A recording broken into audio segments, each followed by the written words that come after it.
Everybody, welcome back to Video Game. So today we're going to continuing the series Sega Racing Renaissance, where we review every single mainline arcade release Sega game ever made in sort of a retrospective fashion. And today we got Motor Raid, released in 1997 on the Model 2 hardware. It's one part racing game, one part Road Rash, and all parts fun. Before we get too far involved though, do me a huge favor, go down below, hit like and subscribe, that notification bell definitely helps us out.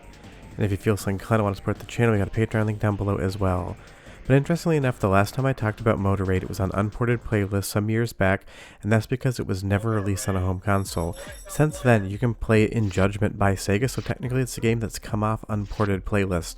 Obviously not going to delete the video, but it's just a fun little fact. But let's pick our character, get into the championship, and talk about what Motor Raid really is. Because I absolutely love this game, and I think it is spectacular, and I love all Model 2 hardware games from an appearance standpoint.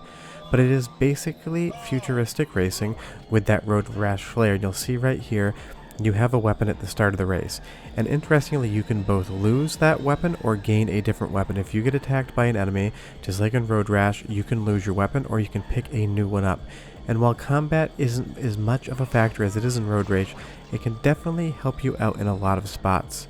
But the main component of Motor Raid is going to be that turbo gauge down below. Once it goes from red to any color, you can double tap on the accelerator and you can have a turbo. Now there's 3 stages, and when you max it out to the full bar, it is going to give you a massive turbo boost, and you're going to wave that weapon around and knock absolutely everybody out of your way. The name of the game in Motor Raid is Turbo Management. You can win or lose a race very easily by how much turbo you have left in like the last 10 seconds of the game, so you definitely want to build it up and intelligently learn when to use it and when not to. If you learn that, then getting a first place is going to become second nature for you. You'll see here on the first stage in that second lap, I was able to get that first place due to that turbo management. Now it's not always going to be foolproof, but trust me, if you don't save enough turbo, you are not going to see the later levels in the game.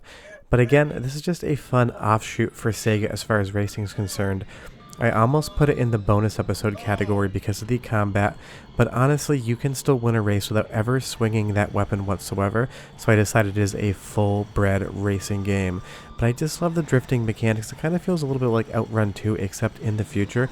Now, it doesn't control the same way, but just drifting around that corner cleanly and passing those other players feels like such a natural extension of a Sega racing game that I can't help but get enough of this. And I love all the jumps as well.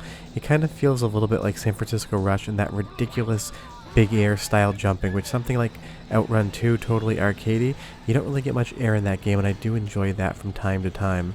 You will see there I did bump the rail. You want to learn a clean racing line through Motor Raid. It's not enough just to save that turbo up. You want to be able to get around the track without bumping too much, because you do scrub a decent amount of speed when it happens. But when you get jammed up with other characters here and you're hitting each other, sometimes you will take that hit. The AI is relatively fair, but they will definitely clock you with whatever weapon they have, and you'll see there that I did lose my weapon during that process and got second place. Had I not gotten hit there, I 100% could have taken the first place again, and depending on how you place throughout the championship races, you will get different courses. There's 5 total in the game, and depending on your placement, you will see one of those 5 throughout the course. So you definitely want to play well, but if you twin too many different races, you can end up on the harder tracks. Sometimes it's easier to hang back, take a second place, and then get the third race in one of the easier courses. But again, I just love Model 2. I love the hardware, and this is another absolutely spectacular looking game. It was so far ahead of what any home console could do, and this is just such a blast to see running. I'm playing on the Model 2 emulator on my PC, and you can tell it's running at a lock 60 frames a second with internal upscaling, and it just looks good. And I love the art design as well. All of these futuristic buildings in the background kind of reminds me of Halo a little bit. It's just an awesome game, and it is a pivot from what you're used to with Sega. It's not Outrun, it's not Daytona, it's not Scud Race. It's its own thing, but it definitely has a very futuristic soundtrack as well. So go ahead and listen for like 45 seconds, and I will be right back.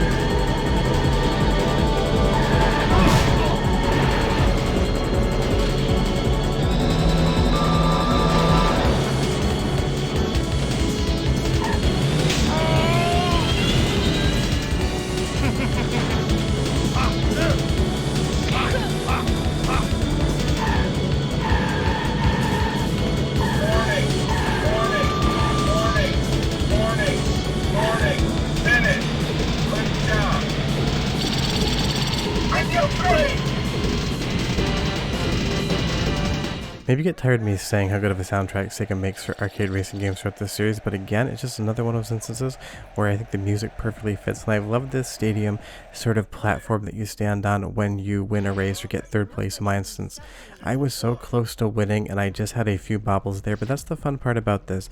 You keep coming back for more, because this was a cabinet that had that full motorcycle you could sit on, and we go to Bowel here.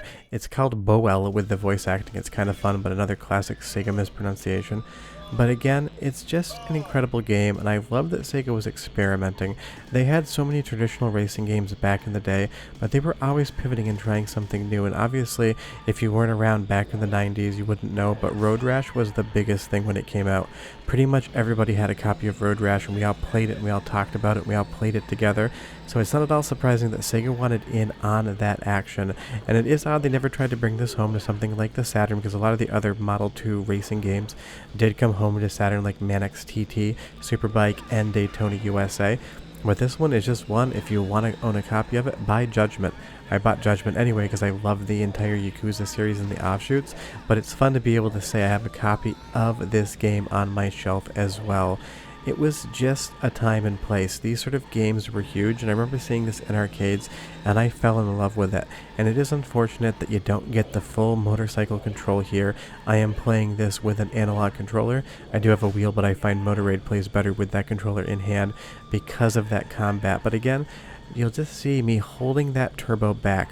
If you do want to play this game and you don't learn the turbo, you're going to find that you're either not finishing races or you're not finishing races in a very good place. Save that turbo up. You'll see here you get a little of a straightaway, and you can pop it off and even drift around corners with it. You don't want to use it in too many turns, and you'll want to save up that full burst if you can for the final lap and the final straightaway, because that can 100% take you from 4th to 1st. You will see that I did get knocked again there, and I am playing this game on normal difficulty. If you want more challenge, turn it up to hard, and those AI opponents are going to get absolutely aggressive and try to bash your skull into pretty much everything in the entire game. But that's where all the fun comes, especially when you find a rival that just knocked you off your bike. You want to get back to them, and you want to knock it off as well. But it's just one of those things. I'm surprised this isn't more well known, because honestly, when you put this up against something like Daytona, it doesn't have the ability to have that same legendary longevity as a game like that did. But Sega did an awesome job, and again, just coming back to how good this game looks in motion. I think this might actually be the best art direction of any of the Model 2 racing games. I think this looks better than Daytona USA, and I think it has a more memorable kind of appearance, and you'll see me popping off that final full burst of the turbo. If you get near anybody there, you are going to 100% destroy them. And that's what's fun about this game. It's a lot of strategy for being an arcade racing game.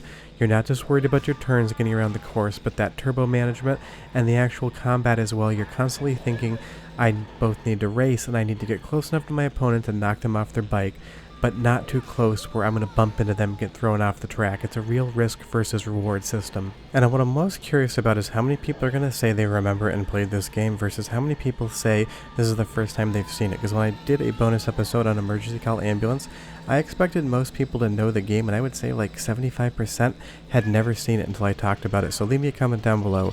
Have you played Motor Raid? Did you know it existed? And did you ever see a cabinet in the wild? And if you know where there is a cabinet somewhere in the Midwest, leave me a comment. But yeah, Motor Raid, 10 out of 10, ton of fun. We'll see you guys next time. Bye-bye.